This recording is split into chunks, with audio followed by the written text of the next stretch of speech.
Radio Publique Africaine.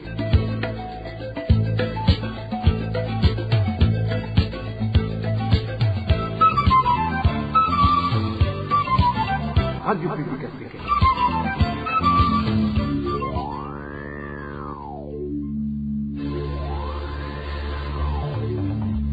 C'est le moment de suivre le journal parlé en français.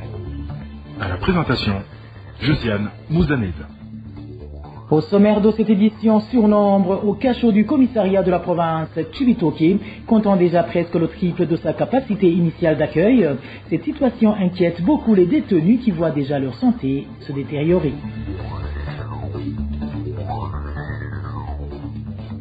La propagation de la variole du singe prend de plus en plus d'ampleur au Burundi. Des mesures pour baliser sont en train d'être prises. Parmi elles, le lavage des mains. Néanmoins, cela risque d'être difficile à appliquer vu le manque criant d'eau potable observé sur tout le territoire national, et plus particulièrement dans Bujumbura, la capitale économique, capitale qui compte le plus de cas positifs à ce virus, d'où le Premier ministre appelle le ministre de l'Énergie et des Mines à tout faire pour que l'eau soit disponible. Vous aurez les détails dans ce journal. Dans ce journal, nous vous parlerons également des difficultés rencontrées par les riziculteurs de la commune Gihanga, après que leurs champs ne sont plus irrigués car l'eau a été détournée par les responsables d'une coopérative de la place. Voilà pour les grandes articulations. Bien le bonsoir chez vous, mesdames et messieurs. Tout de suite, le développement de ces titres.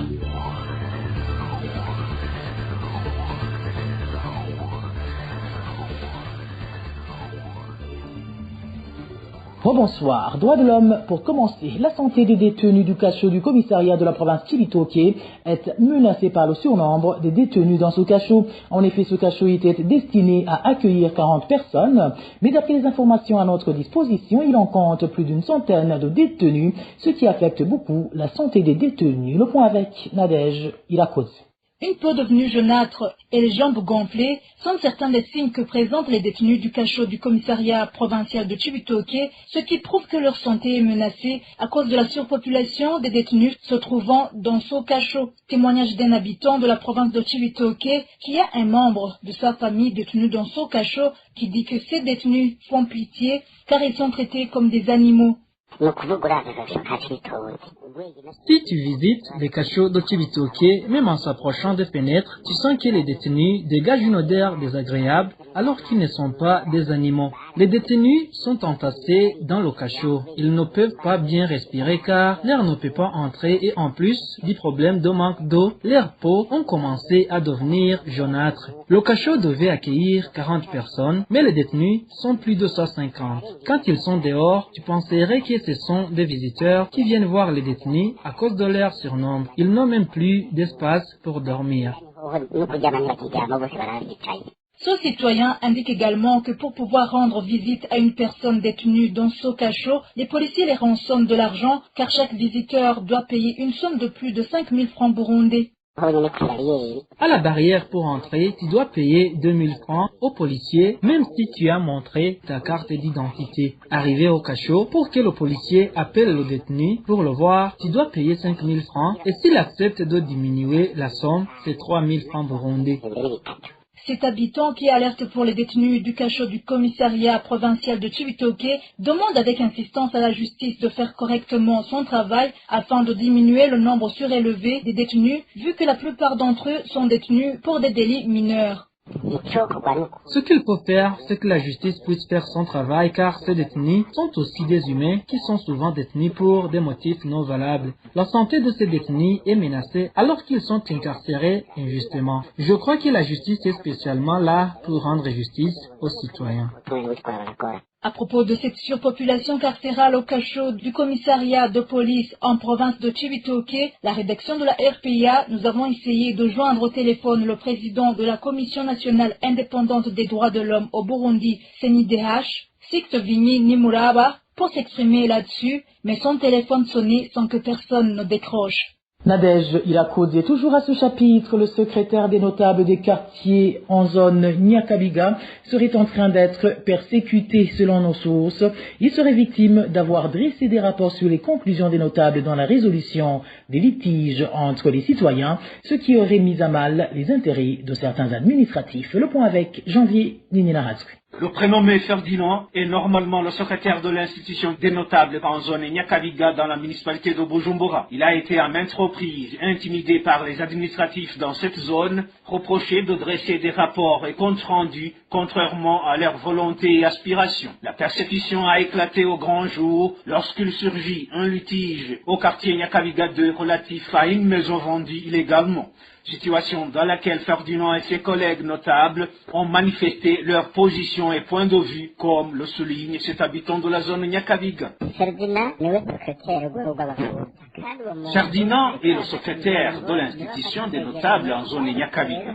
C'est celui qui prend le compte rendu lors des séances de prise de décision. C'est ainsi que dans un dossier qui d'ailleurs en arrive même à la présidence de la République, relatif à une maison d'une vieille mère sise à la 6e avenue du quartier Nyakabiga 2, vendue illégalement et acheté par un docteur prénommé Eric, Ferdinand, alors en tant que notable, en collaboration avec ses pairs, il a émis son point de vue qui a été mentionné dans le procès verbal de tous les autres notables qui sont au nombre de 10. En principe, celui qui n'est pas satisfait parmi les parties litigieuses, il a la prérogative de faire appel en justice. C'est ainsi que fonctionne l'institution des notables. Selon toujours la source de la RPA, le secrétaire des notables en zone Nyakabiga a par la suite été menacé et intimidé par le chef de quartier Nyakabiga 2, Sharia Shadia, en complicité avec un sénateur nommé Deo Nyagassani. Ferdinand en cause est en train d'être persécuté par le chef de quartier Nyakabiga 2, prénommé Shadia, en complicité avec un sénateur nommé Deo Nyagassani. Ces deux personnalités le menacent de le chasser dans cette institution de notables pour ne pas accomplir leur volonté. Il est en effet traumatisé puisqu'il est sans cesse convoqué dans des réunions avec des mises en garde quotidiennes. Ils en étaient au stade de le révoquer de l'institution des notables.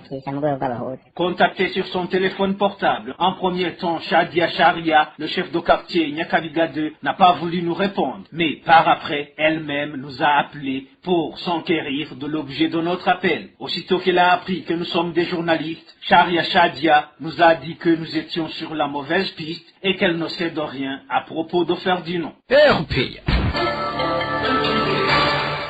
Les parents d'élèves en mairie de Bujumbura sont inquiétés par la hausse des prix des matériels scolaires. Étant déjà confrontés à une pauvreté extrême, ils craignent de ne pas pouvoir parvenir à acheter le matériel nécessaire, surtout que pour le moment, les prix des cahiers ont doublé. Il était avec Innocent Valentin, Singilangab. C'est très grave car nous n'avons pas les moyens pour acheter le matériel scolaire de nos enfants. Les prix ont monté d'une manière spectaculaire. À part la montée des prix, nous étions déjà dans une situation de pauvreté. C'est une voix d'un parent de la ville de Bujumbura qui se plaint en disant que les prix des cahiers ont considérablement monté alors que leurs moyens financiers sont limités. Ce parent affirme que c'est la première fois dans l'histoire du Burundi qu'un stylo s'achète à 1200 francs. C'est incompréhensible vraiment. C'est la première fois dans notre histoire qu'un stylo s'achète de 1000 à 1200 francs. On s'imagine, si la situation demeure ainsi et qu'un enfant commence l'école, est-ce qu'il terminera l'année scolaire après avoir utilisé combien de stylos? Où va-t-on trouver l'argent pour acheter ces stylos? Un habitant de la zone Kinama en mairie de Bujumbura qui s'est exprimé sur nos micros, il dit qu'ils ne savent pas à quel sens se vouer car les prix du matériel scolaire se sont multipliés par 2. Si nous comparons avec l'année dernière, les prix se sont multipliés par 2. L'année passée, on pouvait acheter un cahier de 100 feuilles à 2000 francs, voire même à 2500. Mais aujourd'hui, c'est impossible. Un cahier de 100 feuilles s'achète actuellement à un prix compris entre 3500 et plus de 4000 francs. Pendant que les parents de la mairie de Bujumbura se plaignent en disant qu'ils n'ont pas d'argent pour envoyer leurs enfants à l'école, sachez que dans le point de presse de ce lundi, animé par François Avialimana, le ministre de l'Éducation, il a officiellement annoncé que la rentrée scolaire est programmée en date du 16 septembre 2024. Innocent Valentin, Singilangab, éducation toujours, l'effectif des élèves à régime d'internat sera augmenté au cours de cette année scolaire 2024-2025 et les élèves de la communauté Batwa qui ont eu une note de 60 sur 200 dans l'examen de la 9e année ont le droit de fréquenter les écoles à régime d'internat. Annonce faite par le ministre de l'Éducation ce lundi lors d'une conférence de presse. François Ravdalimana, qui a également fixé la date de la rentrée scolaire. Suivez. Est admis à l'enseignement post-fondamental, général, pédagogique et technique, tant public que privé, tout lauréat ayant obtenu une note supérieure ou égale à 64 sur 200, soit 32%. L'admission à l'enseignement post-fondamental dans les écoles publiques, aux filières techniques, scientifiques, langues et pédagogiques à régime d'internat, ainsi que dans les écoles publiques de la mairie de Bujumbura, est subordonnée à l'obtention d'une note supérieure ou égale à 101 sur 200, soit 50,5%.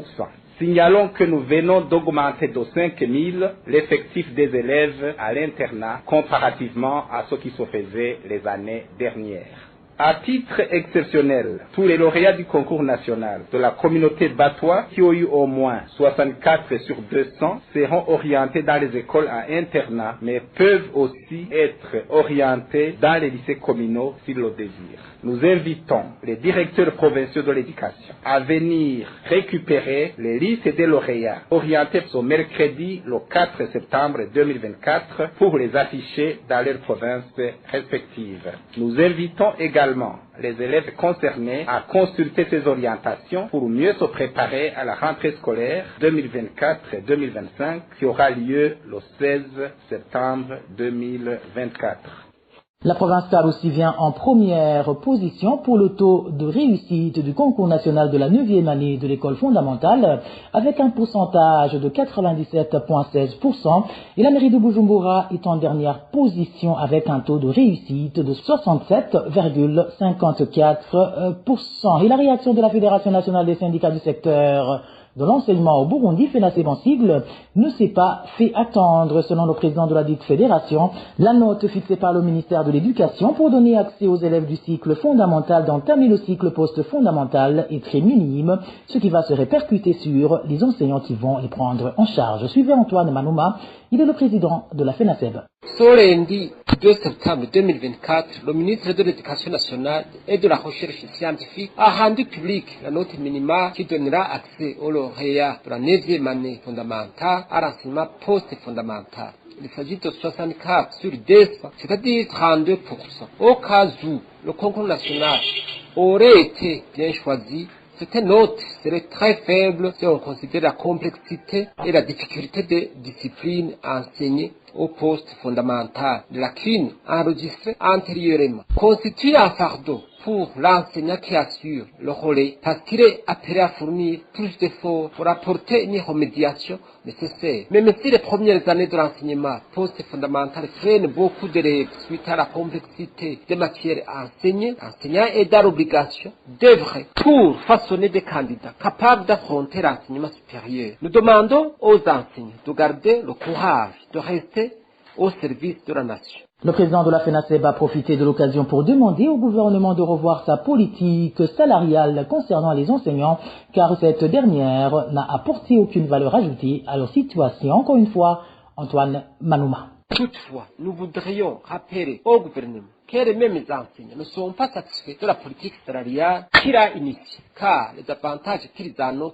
tirés ne sont pas toujours évidents. Si on considère la part emploi au sein de la Fédération nationale des syndicats du secteur de l'enseignement de l'éducation du Burundi, FENASEB, nous demandons que cette politique soit soumise à une évaluation, relever les lacunes et y remédier. Dans une large mesure, la question de rémunération devait être analysée profondément pour adapter les salaires au coût de la vie pour les enseignants et d'autres travailleurs du secteur de l'éducation, sans exclure ceux de l'enseignement supérieur. Sinon, on ne peut attendre des performances d'une personne affamée.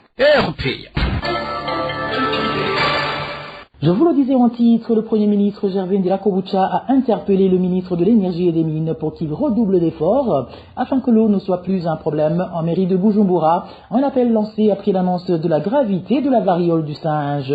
et de l'allure inquiétante de sa propagation. C'est au moment où la mairie de Bujumbura compte le plus de cas positifs à ce virus par rapport au reste du pays. Il était avec Clovis Nyondima. La propagation de l'épidémie de la variole du singe Mpox prend une allure inquiétante. Déclaration de la ministre de la Santé publique et de la lutte contre le sida, Didine Dahana, au cours de la réunion de mobilisation nationale à la riposte contre cette épidémie. Au moment où le manque de l'eau propre est devenu le quotidien en mairie de Bujumbura, le premier ministre burundais, Gervais Ndirakobucha, a exhorté au ministre de l'Énergie et des Mines de redoubler d'efforts afin que l'eau ne soit plus un problème dans la municipalité de Bujumbura. Le manque d'eau potable en mairie de Bujumbura a été soulevé, mais également on a parlé des zones de forage. Soyons alors actifs pour vérifier si ces forages fonctionnent convenablement au lieu de laisser tout le travail aux mains des chefs de quartier. À tous ceux qui sont chargés de la distribution de l'eau, à commencer par le ministère ayant l'hydraulique dans ses attributions, il leur est demandé de doubler d'efforts dans la mise en place de nouveaux systèmes de pompage afin que l'eau soit suffisante au sein des citoyens de la mairie de Bujumbura. Le Premier ministre a aussi demandé à la police de protection civile d'approvisionner en eau les milliers qui sont dans le besoin en utilisant des camions extincteurs dans l'attente de la maximisation des systèmes de pompage dans la capitale économique. Vous saurez que la mairie de Bujumbura compte plus de cas de la variole du singe Mpox. La commune de Nahangwa, étant la plus touchée, a déjà enregistré 125 cas à elle seule, d'après le maire de la ville, Jimmy Hatungimana. Sur 313 cas confirmés, 148 personnes atteintes sont déjà guéries et 165 autres bénéficient encore des soins. Merci à toi Clovis Nyondima. Et puis en page gouvernance des membres d'une coopérative de riziculteurs de la commune de Gihanga en province Bubanza se plaignent du manque d'eau à utiliser pour l'irrigation de leurs champs. C'est après que certains individus influents ont intimé l'ordre à la SRDI de stopper l'irrigation de ces champs, ce qui a endommagé les champs de riz de ces citoyens qui demandent qu'une solution soit trouvée dans les meilleurs délais afin de limiter les pertes. Et le divin Rémiche. Les riziculteurs réunis au sein de la coopérative dénommée Urumuri Mwiterambere viennent de passer tout un mois sans obtenir l'eau d'irrigation dont les canons ont été érigés par la SRDI. Ceux qui se sont entretenus avec la RPA parmi ces riziculteurs expliquent que cette situation a été causée par des individus influents dans la dite coopérative qui ont dévié la trajectoire de ces eaux pour irriguer seulement leurs champs. Ces individus sont les nommés Dieudonné Ndouimana, responsable de la coopérative Urumuri Mwiterambere, ainsi que l'ancien responsable de cette coopérative, nommé Pasteur Kizimana, connu sous le sobriquet d'Ogihugu. Après un mois sans irrigation, les champs sont devenus secs, d'après le témoignage de ce riziculteur. Au fait, il y a un horaire préétabli par la SRD pour l'irrigation de chaque coopérative. Mais, quand c'est le tour de notre coopérative au Mwiterambere, le responsable de notre coopérative est celui qui l'a remplacé, ne font que dévier la trajectoire de l'eau pour irriguer seulement leurs champs et après ils disent à la SRD que tous les membres ont fini d'irriguer leurs champs. La SRD stoppe par la suite l'irrigation sans même venir se rendre compte de la véracité des propos de ces deux personnes. Nous sommes dans la désolation si on regarde combien nous enregistrons des pertes. Nos champs sont devenus secs alors qu'on avait investi beaucoup d'argent pour la semence et la fertilisation. Selon certaines sources, les deux individus accusés de perturber l'irrigation des champs des membres de la coopérative Urumuri Mwiterambere auraient été motivés par une frustration dont l'origine est la dénonciation des détournements des fonds de cette coopérative qu'ils avaient opéré. Une somme de 34 millions de francs burundais avait été détournée avant que les membres de Urumuri Mwiterambere l'aient constaté et l'aient par la suite dénoncé. Actuellement, ces membres craignent le pire si la situation reste inchangée. Nous ne voyons pas comment nous allons survivre. Nous craignons même le pire car nous nous sommes déjà endettés et on espérait rembourser les dettes grâce aux récoltes. Les agriculteurs de Gihanga demandent à la SRDI de procéder de nouveau à l'irrigation de leurs champs. La rédaction de la RPA a téléphoné les individus accusés d'être à l'origine des problèmes présentés par des agriculteurs de la coopérative Urumuri Mwiterambere ainsi que les responsables de la SRDI, mais sans succès.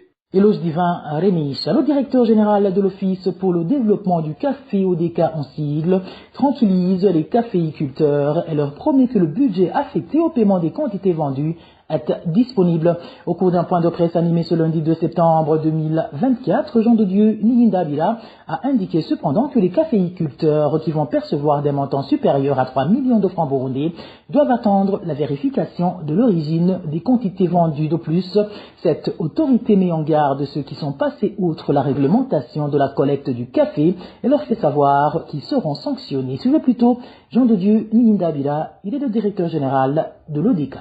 Le montant alloué au paiement des caféiculteurs est disponible. Les caféiculteurs qui ont des montants supérieurs à 3 millions doivent attendre la vérification de l'origine des quantités des acheteurs, étant donné qu'on a remarqué des vols perpétrés au niveau des centres de collecte, soit par le paiement cash, soit par l'achat des villes prix par rapport au prix fixé par le gouvernement. Et ici, on peut donner quelques exemples typiques. Dans la province de Chibitoki, un montant de 28 454 910 francs allait être partagé entre 6 personnes, alors qu'en réalité, ce montant devrait appartenir à 815 caféiculteurs. Dans la province d'Ongozi, un montant de 730 920 725 allait être payé à 27 personnes, alors qu'en réalité, le montant était destiné à 2918 caféiculteurs. Mais malgré les préparatifs de la rentrée scolaire d'achat